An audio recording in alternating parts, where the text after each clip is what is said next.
Hello, and welcome to The Derek Show, the show where I, Derek, talk until I am out of breath. May the 4th be with you. Happy Star Wars Day. This'll come out on a later date. Just like with the Eeyore's birthday party show, just came out today, which was a week later. Eeyore's birthday, as I prefer to call it now, Eeyore's Death Day party, was very crowded and very smelly. A lot of unwashed armpits there. But honestly, it could have been a good time. I thought I was going to, I don't know why I thought I was going to run into some people that I knew. Also, don't know why they were checking bags. That's never been in the spirit of Eeyore's birthday, to look through people's bags. I mean, of course they weren't busting you for mushrooms and weed and stuff like that people might be bringing in. But they were stopping people from bringing in their own alcohol, which is kind of, well, okay. So they're just protecting the interests of their alcohol vendors, but also they've never been controlling that. So, but at the same time, it probably could be a good time. I found out after I left that the place to go is behind the porta potties. That's where people are just chilling out in the woods in small groups, playing instruments, drinking, smoking, doing whatever, getting to know each other. So, oh well, logged away for next year. Maybe see you there. I just finished a meal from Whataburger, so we'll see if the energy continues or if I flatline.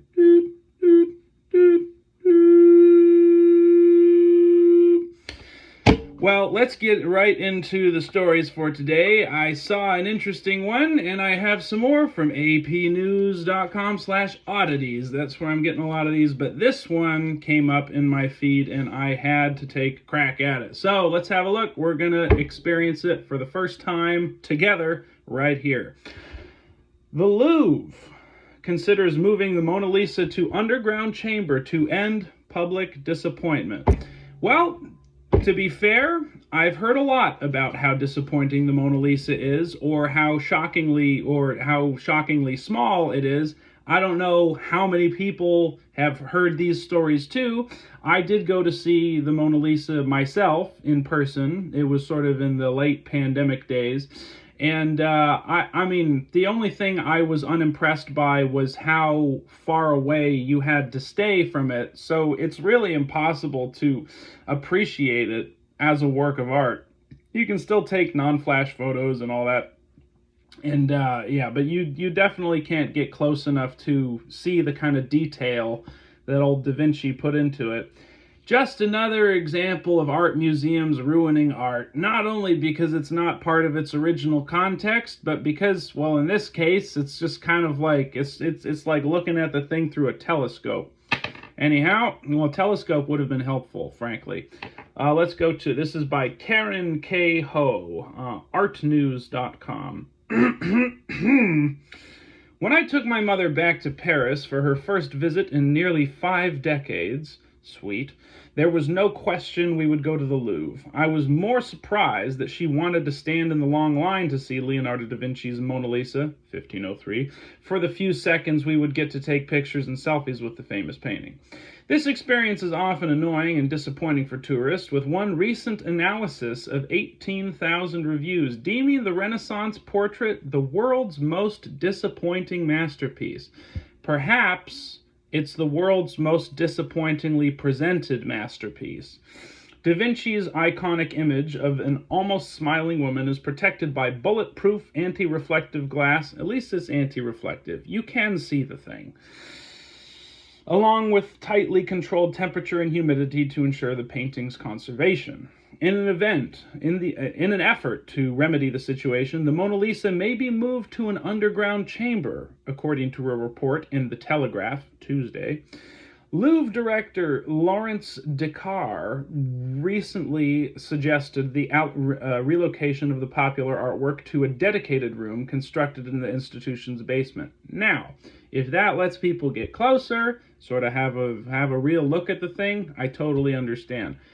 This reminds me of a very funny Gary Larson comic, you know, The Far Side. If you haven't heard of it, look it up. It's a sort of art museum, and then there's this like little kid with pigtails, but she just looks like a complete menace. and she's smiling, like looking back at your perspective, and behind her is the Mona Lisa, and next to her is a sign that says absolutely no projectile vomiting. Anyways, let's move on. Louvre director, we don't welcome visitors very well in this room. So we feel we're not doing our job properly, Descartes told staff and supervisors. Moving the Mona Lisa to a separate room would put an end to public disappointment. We've been thinking about it for a long time, but this time everyone is in agreement. Vincent de Louvain, the Louvre chief curator of 16th century Italian painting, again with the niche jobs. I'm so chuffed for this guy, told the French newspaper Le Figaro. It's a large room, and the Mona Lisa is at the back, behind its security glass, so at first glance it looks like a postage stamp, he said. Now, it's not necessarily at the back of the room, but it is a long way down a room that is also open at the back, so it's not really at the back of a room, which is strange for a guy who works there to say it kind of inaccurately, but anyways, let's move on. Yeah, and it does look pretty tiny from when you walk into the room. This sort of does look postage stamp sized. But then again, when you get closer, it's not much bigger. The Louvre receives 9 million visitors annually, and according to museum officials, the Mona Lisa is the main attraction for 80% of them. During especially busy days, 250,000 people stand in the same line my mother and I did. The painting's popularity has prompted other attempts to improve the viewing experience, including a repainting of the gallery's walls from eggshell yellow to midnight blue in 2019, as well as a shift in the queuing system for visitors. That midnight blue backdrop is probably better. I mean, I looked at it, and eggshell yellow would kind of make it look a little bit washed out. But, yeah, so the painting pops more like this, that's for sure. But, let's see. De Louvain, De Louvain, I think I said it right. Come at me. But de Louvain said the impact of social media and mass tourism demands a greater effort, as they have multiplied the artwork's celebrity far beyond anything imagined after its theft in 1911. Another example of a date with the numbers 9/11. Tragedy. That was unnecessary. Okay. In this day and age, you have seen something that everyone is talking about at least once in your life. In this day and age, you have to see something that everyone is talking about at least once in your life. And the Mona Lisa is clearly one of those must-sees, the curator says. A new underground chamber for the painting would be part of a future Grand Louvre renovation, including a new entrance to the museum. Visitors would bypass the glass pyramid entry and be led directly to underground rooms, one for the Mona Lisa and the other for temporary exhibitions. I sure hope that that's not going to be one of the first places you can get to on entering, or there's going to be a horrendous backup of traffic. I don't think that's well thought out. It's got to take a little time from your entrance to the museum to get to the thing, even if 80% of the people are there. So instead of having a disappointing presentation and a long line where the thing is the size of a postage stamp at the end of the line, instead you're just going to have an enormous line out of the door because people aren't going to be able to get in fast enough because so I haven't seen the plans. Maybe I'm jumping the gun. Let's find out. The mood in the museum is now ripe, Descartes said. We have to embrace the painting's status as a global icon, which is beyond our control. As if you haven't? Have you not embraced its status as a global icon? This seems like a major oversight in the Louvre PR. The budget for the Louvre's overhaul is estimated at 500 million euros, according to Le Figaro. But the French economy has yielded worse than expected debt and deficit forecasts, resulting in President Emmanuel Macron's government trying to reduce state spending by 25 billion euro in its next annual budget. Ambitious goal. Hope you do it. Macron, I've heard a lot of things about you. I don't believe at least half of them, and the other half sound kind of cool. And well, I don't know. I don't know. I in these days, who can tell? Fake news, alternative facts. I got no idea what's going on. The Mona Lisa was also the site of a protest in January after activists threw pumpkin soup at it. Oh, it's those ecological, it's the dickheads who did the thing in Germany. The painting suffered no damage, of course. Bulletproof, anti-reflective glass, temperature, humidity controls. It was fine. So also, dumb oversight. What is the name? I wish I'd remembered. Oh man, this would have been so much smoother if I'd remembered the name of that, whatever, eco-terrorist, non-threatening, whatever. You guys probably know. You know, drop it in the comments. Also, feel free to like, comment, and subscribe. Only if you like it. Like it. All right. Suffered no damage. But the incident was denounced by Culture Minister Rashida Dati as an attack on French heritage. It was an attack on Italian heritage, you uncultured dickhead. You Philistine curator. This is why I need an editor. But unfortunately, I fired my editor. Rather, I fired on my editor with a gel blaster. My editor was a cockroach that lives in the corner of my room. All right, well, that was that article. A little underwhelming, but you know what? Thanks for sharing, Karen Ho. Perhaps Le Figaro and The Telegraph would yield more interesting results. But we're moving on because this man says his emotional support alligator, known for its big social media audience, has gone missing. Brunswick, Georgia, Associated Press. A Pennsylvania man who credits an alligator named Wally, adorable, for helping relieve his depression for nearly a decade, says he is searching for the reptile after it went missing during a vacation to the coast of Georgia. That is sad, unfortunate, but also, mightn't the alligator have gone missing because it sensed its ancestral habitat was close by and made a break for it? I sure hope that it's living safely and happily in the wilds of Georgia or Florida. Let's read more. Joy Henney has thousands of social media followers following his page devoted to Wally, the cold-blooded companion that he calls his emotional support alligator. And there is a photograph of him embracing the thing. And, well, alligators always look like they're smiling. So it is smiling, and so is he. It honestly looks pretty sweet. It looks adorable, but also, what the hell? The cold-blooded companion, he has posted photos and videos online of people petting the 5.5-foot, 1.7 meter alligator like a dog or hugging it like a teddy bear. Wally's popularity soared to new heights last year when the gator was denied entry to a Philadelphia Phillies game.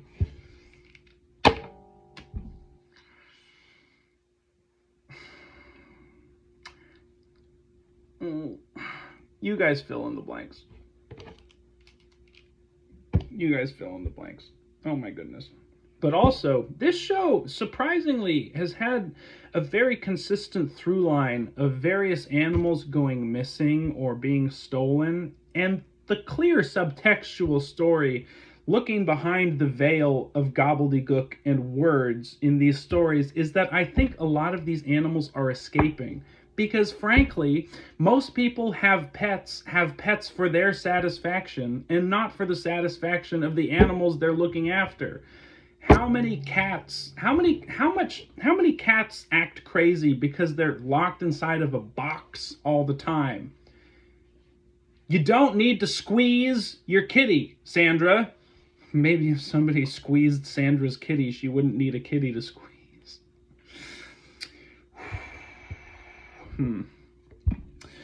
Now Henny said he is distraught after Wally vanished while accompanying him on an April vacation to Brunswick, Georgia. Also wild. How did he get it down there?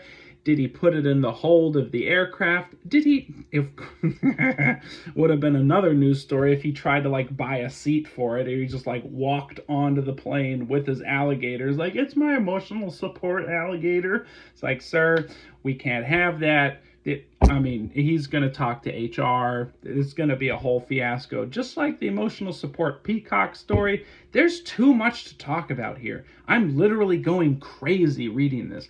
What has gotten into people? All right, so we'll assume he took a road trip down to Georgia, put Wally in the trunk, with all of his favorite mice and whatever snacks. All right, so brought him down to Georgia. And then also I'm thinking, like, did he put Wally on a leash?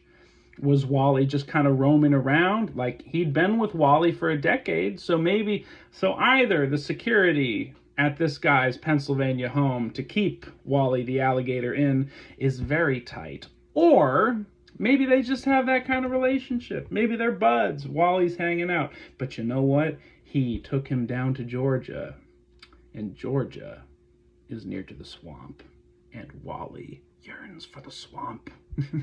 Pining for the fjords, yearning for the swamp. All right, if you get that reference, great. If you don't, we'll ride right past it.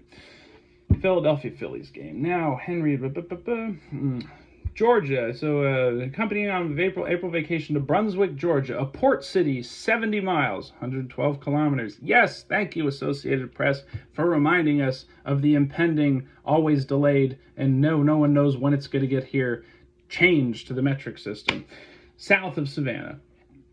He said he suspected someone stole Wally. Of course, these neurotic, weird animal owners always assume stealing when it's much more rational that their critters escape. They wouldn't want to escape. They love me. No, you're mentally ill. All right. Outside of the suspect someone stole Wally from the fenced outdoor enclosure where Wally spent the night on April 21st. Fenced outdoor enclosure. There's no possibility he could have snuck under something, squeezed through some loose wire. My goodness. In social media posts, Henny said pranksters left Wally outside the home of someone who called authorities, resulting in his alligator being trapped and released into the wild. Oh, man. I do feel kind of bad for this guy. Because I won't assume ill intent unless I'm messing around. But of course, if somebody...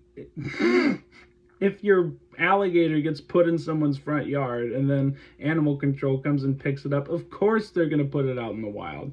You went to Georgia. The same would have happened in Alabama or Florida, or maybe someone would have had a barbecue, but this did not happen. Wally is, as far as we know, safe in the wild.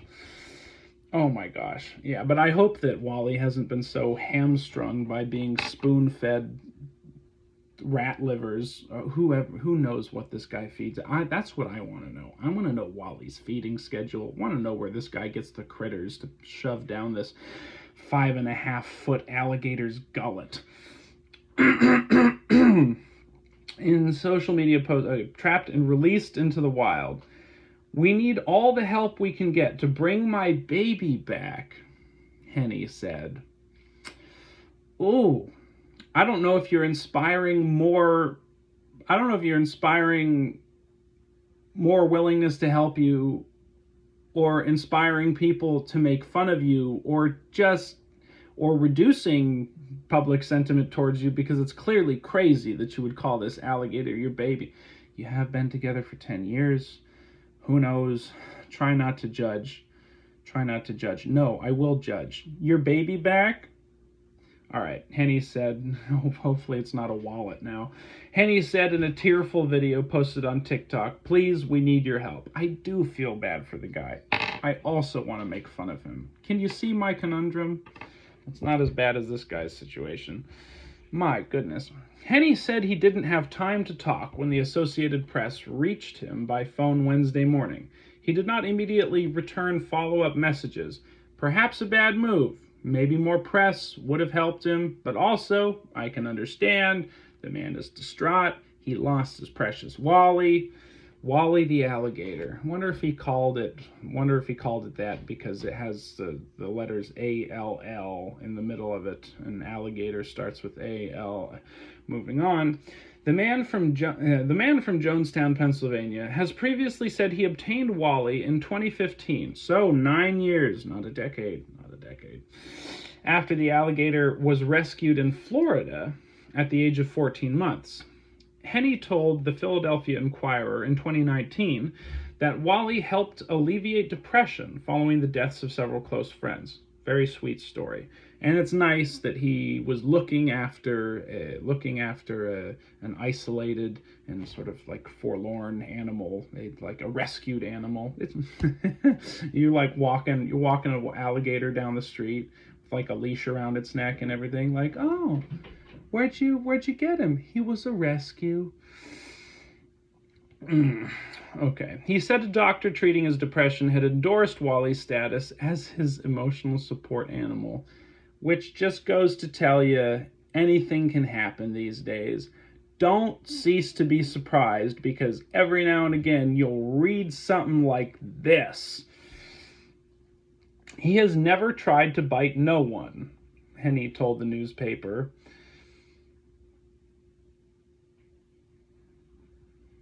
So he has tried to bite people. No, it's just grammar. Just grammar. Don't be a grammar fascist, Derek. Don't do it. Not when this man is going through severe emotional distress. No one has filed police reports about the missing alligator in Brunswick and surrounding Glynn County, according to spokespersons for the city and county police departments. The Georgia Department of Natural Resources confirmed that someone in the Brunswick area reported a nuisance alligator on April 21st. The plot thickens. The day Henny said Wally went missing, and that a licensed trapper was dispatched to capture it. The agency said in a statement that the gator was released in a remote location, but stressed that it doesn't know if the reptile was Wally. It's illegal in Georgia for people to keep alligators without a special license or permit, and the State Department of Natural Resources says it doesn't grant permits for pet gators. Pennsylvania has no state law against owning alligators, though it is illegal for owners to release them into the wild, according to its Fish and Boat Commission. David Mixon, a wildlife biologist and coastal supervisor for the Georgia Department of Natural Resources, has handled plenty of alligators reported in people's yards and swimming pools. He has also shown gators kept in captivity in presentations to school groups and Boy Scout troops. Yep, we used to even have those up in Massachusetts, where gators are certainly not native. He said even alligators that seem docile can be dangerous, and he always makes sure to hold their mouths closed with a hand or preferably a band. They're unpredictable, and they're often reactive to stimulus, Mixon said. There's lots of videos and pictures where people handle gators, and they do it without getting hurt. But the more time you spend around them, the more likely you are to be injured, said the three-fingered Mixon. No, that last part, no, not in the article. State wildlife officials in neighboring Florida, home to an estimated 1.3 million alligators, have recorded more than 450 cases of unprovoked alligators biting humans since 1948. That's less than 10 a year. That includes more than 90 gator bites since 2014, 6 of them fatal. Why would the gators have been going so crazy in the last 10 years? What's going on? Are they recording more accurately? Is there an increase in gator population because of global warming? There might be a decrease because heating up causes genders to change and the eggs and all that. Let's keep on going. I feel like I have missed so many opportunities for ridicule and ridiculousness But this story sells itself. What am I supposed to do? How could I possibly punch up such a litany of ridiculousness? In areas where people can legally own alligators, it is possible for them to be considered emotional support animals, said Lori Kogan, a psychologist. Well, just because there's no law against it, well, I mean, that's usually why people can do things. Holy cow. A psychologist and Colorado State University professor who studies interactions between humans and animals. Unlike service animals that help people with disabilities, such as blindness or post-traumatic stress, emotional support animals have no special training. Yeah, no shit. We've all seen a Chihuahua yapping on a 737 and thought, put it down, Kogan said. They also don't have any official registry, though health professionals often write letters of endorsement for owners with diagnosed mental health condition. Okay, I think I need to reread this one. They also don't have any official registry, though health professionals often write letters of endorsement for owners with a diagnosed mental health condition. Is keeping an alligator as a pet a mental health condition? More at 9. Okay, people get very attached to a variety of animals, Kogan said. Can you get attached to a reptile? Can it bring you comfort? I would say yes. Me personally, no. Drop the mic, Kogan. What a way to end the article. Also, excellently written, anonymous. Whoever wrote this, you should really claim credit for your work, because this is a fantastic read. All right, let's move on to the next one. Goodness gracious. Escaped zebra captured near Seattle after gallivanting around Cascade mountain foothills for days. Well, at least this one gives it to us straight and admits that the animal escaped. Well, there's a picture of the animal in the back of a horse trailer. This photo provided by the Regional Animal Services of King County shows the zebra Shug. The zebra's called Shug. In a trailer after it was captured Friday 30 in the Riverbend, Washington, about 30 miles east of Okay, we'll keep on going. All right, Seattle. Also, no name on this article. Associated Press. A zebra that has been hoofing through the foothills of western Washington for days was recaptured Friday evening, nearly a week after she escaped with 3 other zebras from a trailer near Seattle. This sounds exciting already. Local residents and animal control officers corralled the zebra named Shug in the community of Riverbend, about 30 miles, 48 kilometers, east of Seattle, the Regional Animal Services of King County wrote on its website. The zebra seemed to be in good condition despite her nearly week-long adventure in the woods, the agency wrote. Of course, the wilds are where they belong. Of course they're going to be in good condition. I mean, unfamiliar habitat for sure. Surprisingly good condition. Okay. No, seem to be in good condition. Despite, whatever, Jesus. Sometimes the stupidity of people astonishes me. That just Jesus. I mean, like... Yeah. The only way an animal could be in good condition is if we looked after it and made sure it was fine. No! Let him be free. Abolish all zoos. New hashtag? I don't know. Oh, shit. We'll keep reading. Shug was one of 4 zebras that escaped as they were being transported from Washington to Montana last Sunday. The driver had taken the Interstate 90 exit for North Bend in the Cascade Mountain foothills, about 30 miles, 48 kilometers, east of Seattle, to secure the trailer when the animals got loose, surprising residents and drivers as they galloped into a rural neighborhood. 3 were quickly captured after being corralled in a pasture, but the 4th, a mare, who was initially dubbed Z, hopped a fence and disappeared. Shug's adventure quickly captured public attention, spawning local media memes that placed the animal everywhere from riding a ferry across Puget Sound to rounding the bases at T-Mobile Park, home of the Seattle Mariners. Now that is an excellent response to this. Have a sense of humor. Drivers, okay, so that escaped as they were being transported from Washington to Montana. Okay, so I guess they're being brought to Montana. Were they being brought to a zoo? Were they being purchased by a private rancher? Were they being taken out somewhere else? I would like to know that.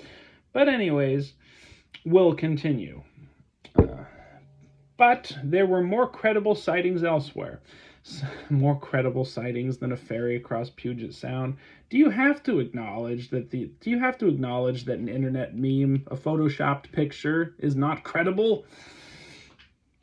Some area residents spotted Shug on their trail cameras, and that sparked some concerns since the cameras also recently captured cougars in the area.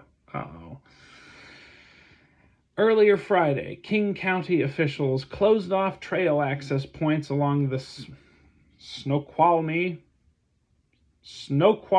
Valley Trail in the Boxley Creek Natural Area, where the zebra seemed to be frequenting. People trying to see the zebra there may have been spooking it, making it harder to recapture, they said. Feeding zones were set up to help coax the animal out for a rescue. I'm putting the rescue in inverted commas, but I kind of like these stories. First we had a mountain goat. Now we have an alligator and a zebra. Come on, it's not a rescue. They're making a break for it. Owner Christine Keltgen previously told the Seattle Times she bought the zebras in Lewis County, Washington. Whoa! So these were privately owned zebras, not zoo zebras. This lady bought 4 zebras. What in the hell are you gonna do with 4 zebras? Maybe she's trying to make a herd. Oh my gosh!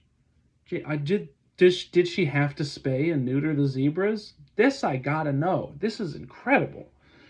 Oh, Jesus. All right. Owner Christine Keltgen previously told the Seattle Times she bought the zebras in Lewis County, Washington. I didn't know Washington was that wild. I mean, I knew there are lots of zebras in private collections here in Texas. There's even some stuffed zebras. It's another story. All right. And was bringing them to a petting zoo she runs near Anaconda, in southwestern Montana. That might not be the best idea to take zebras to a petting zoo. I mean, I've heard that they're very aggressive quadrupeds. I've heard that. I mean, well, like you, that. Well, I mean, I guess I'm not an expert. She probably knows more about zebras than I do, but also, like, you're going to have some 9-fingered children after you, I think. A petting zoo? All right. Yeah, zebras are supposed to be untamable, aren't they? Anyways, no time to Google this. We'll keep going. Petting zoo she runs near Anaconda, southwestern Montana. She had been on the road for about 2 hours when she noticed one of the trailer's floor mats was flapping and dragging behind her. When she opened the door to adjust the mat, the zebras ran out. I can just picture it. Like, now, okay, well, don't worry, we'll get you all sorted out. Oh my gosh. So, you don't open the door. Those things all weigh at least 1,500 pounds, I bet. At least 1,000 pounds. There's 4,000 pounds of zebra meat coming at you. You're not going to be able to stop them. Leave the mat for later. Or just pull it out. Oh no, my gosh. When she opened the door to adjust the mat, the zebras ran out. Several people stopped to help corral the animals, including a rodeo clown and horse trainers. Where was this? But Shug had managed to elude those attempts. Okay, so they got 3 of them back, but Shug is still... Oh my god. Or are they all missing? What did they say? Okay, a zebra. Wait, bought the zebras. She had been on the road for about 2 hours. Now, if she was on the road for about 2 hours, there was just randomly a rodeo clown and horse trainers hanging where she was stopping. That's incredible. Stopped to corral the animals, including a rodeo clown and horse trainers. Or maybe she was bringing those people with her, part of her entourage. These questions need answers, but Shug had managed to elude those attempts. Yeah, go free. Shug will now be transported to Montana to rejoin the rest of the dazzle, or group, of zebras. Now that's cool. A dazzle of zebras? Regional Animal Services of King County said.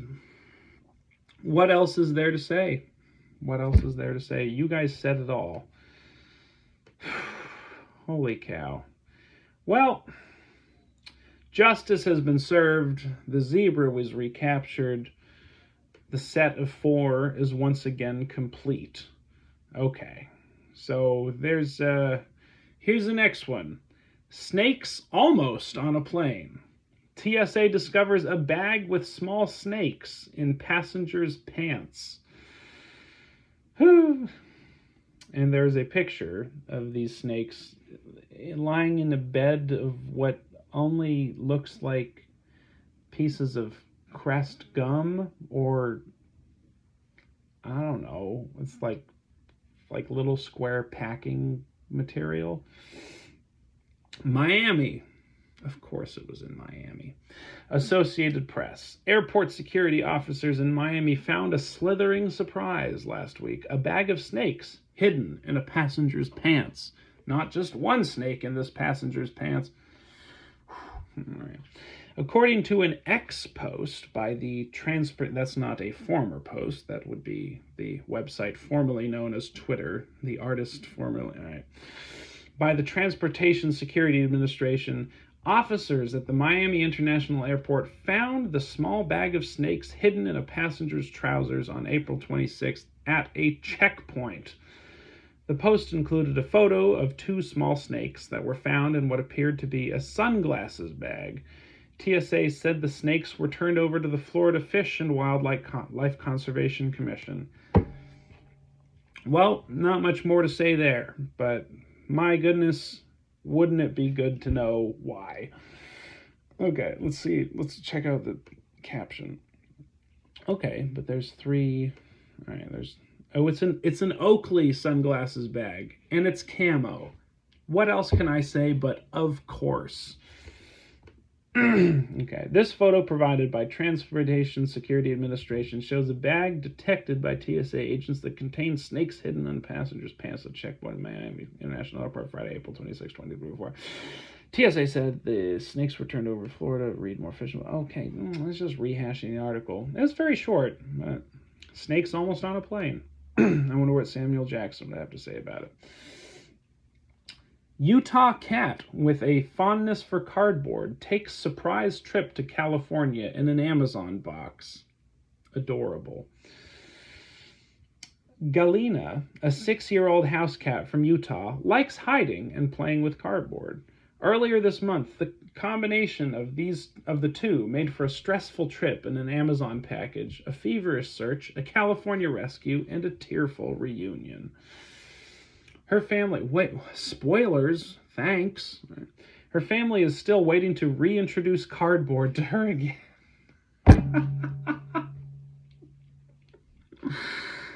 Oh, it sounds like someone at a press conference. We're still waiting to reintroduce cardboard to this cat after its traumatic adventure in an Amazon package. Owner Carrie Clark said Tuesday because they didn't want to stress her out. I don't know, what doesn't kill you makes you stronger. That's what my grandpappy said. All right. Clark got Galina as a kitten after her aunt rescued a pregnant feral cat. The American Shorthair, with calico and Siamese coloring, has been a constant companion and source of emotional support. Once again, but more normal than an alligator. I've been through a bunch of health things, and she and I have gone through all of that together. Oh. And she just has this extra great part about her personality that's very loving. And she can tell when you don't feel well, Clark said. And she's just really, really special to me. Typical cat owner. So when Galina disappeared on April 10th, Clark was beside herself. They searched the neighborhood, put up flyers, and posted notices on Facebook lost pages in Lehi, Utah. Facebook lost pet pages. Now knowing what had happened to her was pretty excruciating, Clark said. I cried my eyes out for 7 days trying to figure out what had happened. Oh, not knowing. Sorry. I thought I was being mean to her because I thought she cried her eyes out for 7 days after she knew that it was just in an Amazon package. So I'm the asshole right here. Not knowing what happened to her was pretty excruciating, Clark said. I cried my eyes out for 7 days trying to figure out what happened. Clark also ran through all the worst-case scenarios, wondering if the cat could have gotten out of the house and been nabbed by a predator or run over by a vehicle. Normal thoughts. Clark said she received a text that changed my life on April 17th, saying that Galina's microchip had been scanned, so Clark knew she had been found somewhere. Soon after, she got a call saying that her cat was near Riverside, California, after being found in a box, along with steel-toed boots that had been returned to an Amazon warehouse. You packed the cat up yourself. Save your tears for another day. No, you haven't reintroduced it to cardboard because you know your dumb ass is going to send it away again by accident. Oh my God. Oh, don't take too much pleasure in the misfortune of others, but Jesus, this is a good one. Clark's husband had ordered several pairs of boots, kept one, and returned the rest in a large box on April 10th.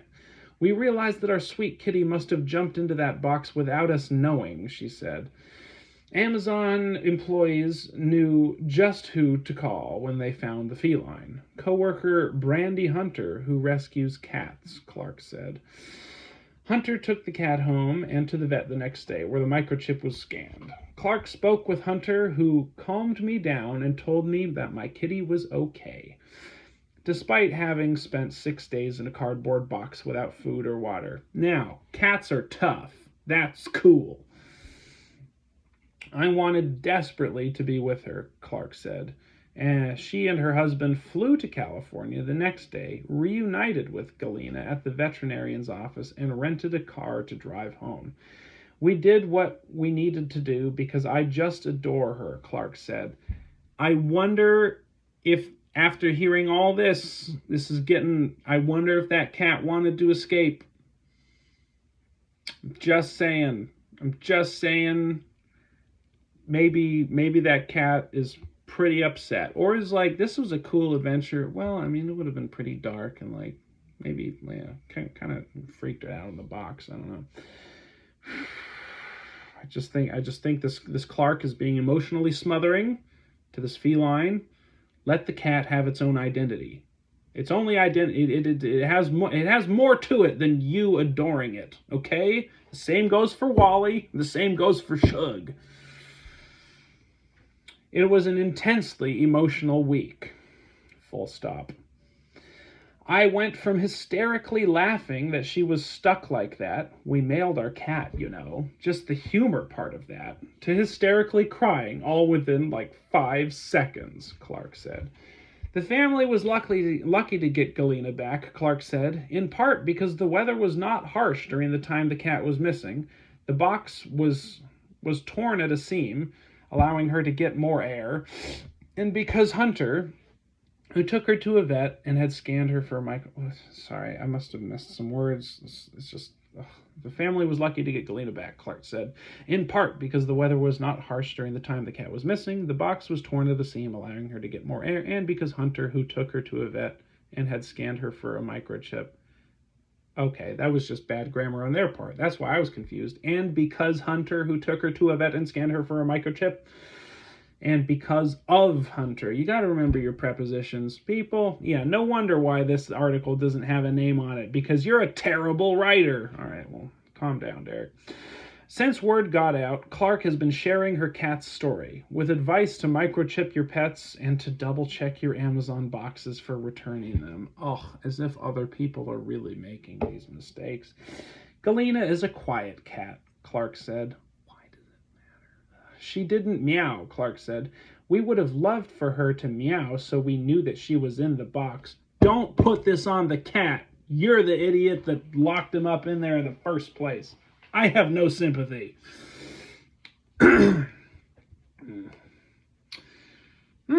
Well, here's the last one for today. Oh, I like how many pictures this one has. Somebody was on it. Okay.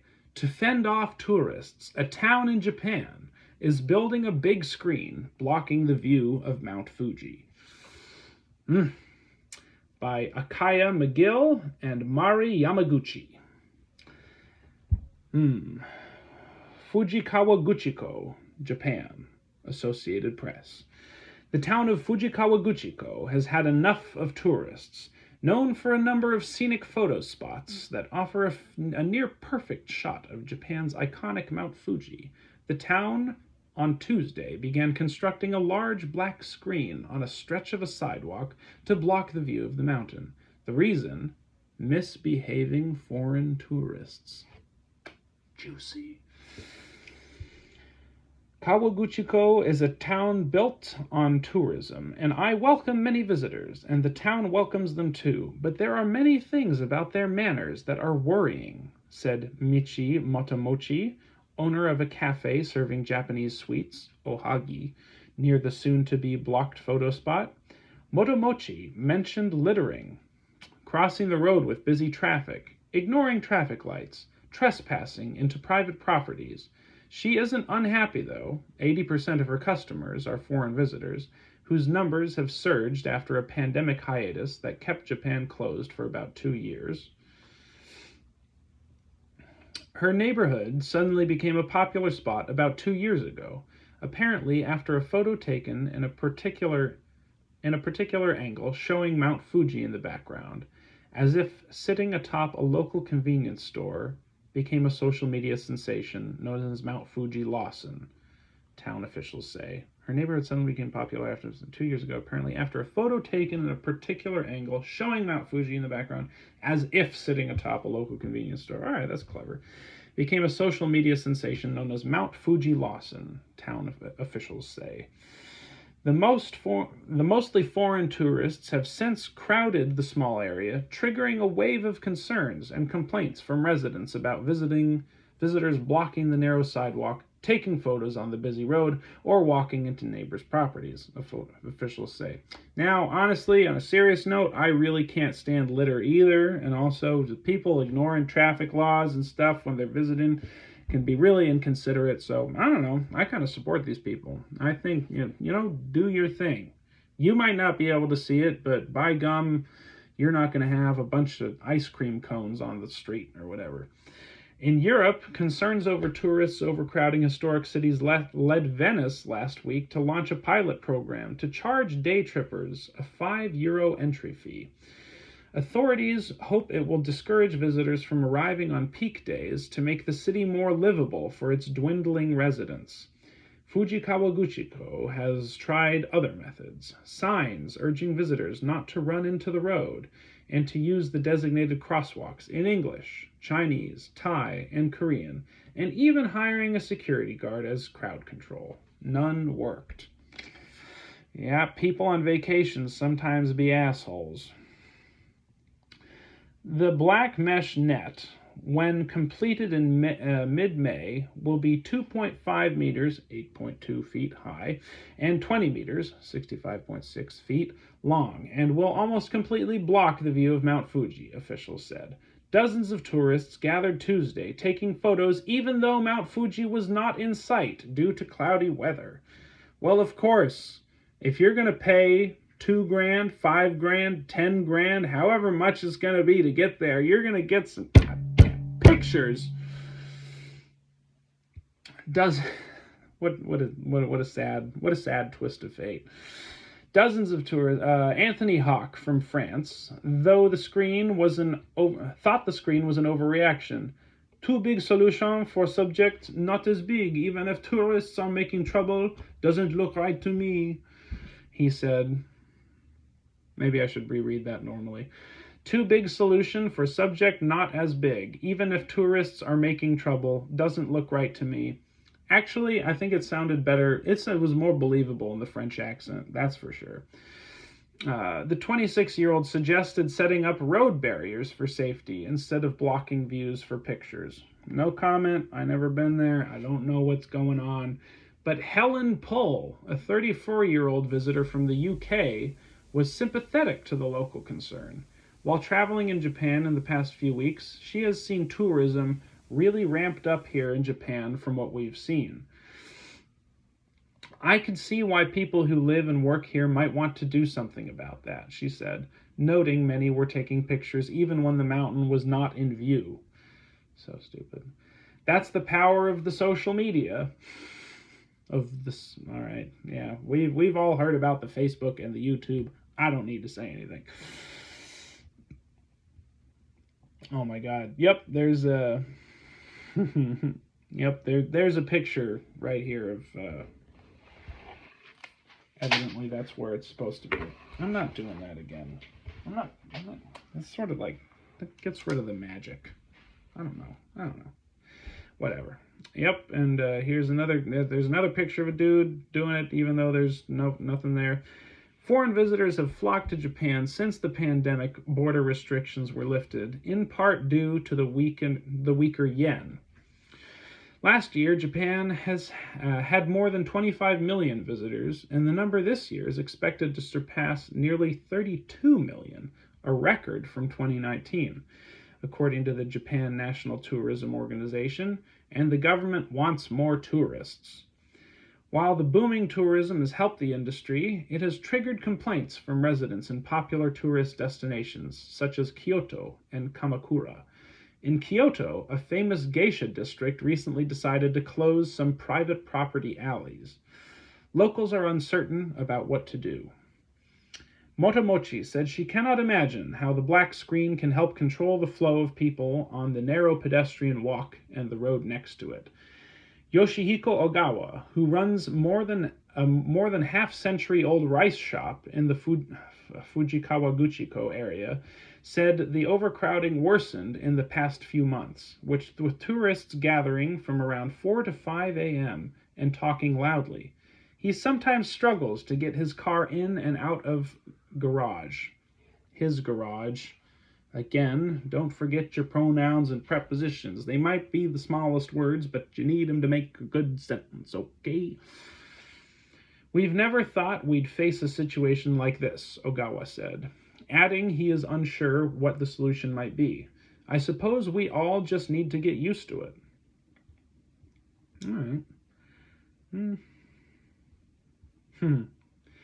All right. This is kind of a stereotypical comment, but this news article has more pictures supplemented than any other. Leave it to a Japanese news article about Japan to have more pictures than. All right, I know it's I know it's an old stereotype. Bad Derek. Oh, okay. Yamaguchi reported from Tokyo. That's the last words there. Yeah, that's kind of silly. They had 4 pictures in between that and the last phrase. Oh, well, whatever. Well, those were our stories for today.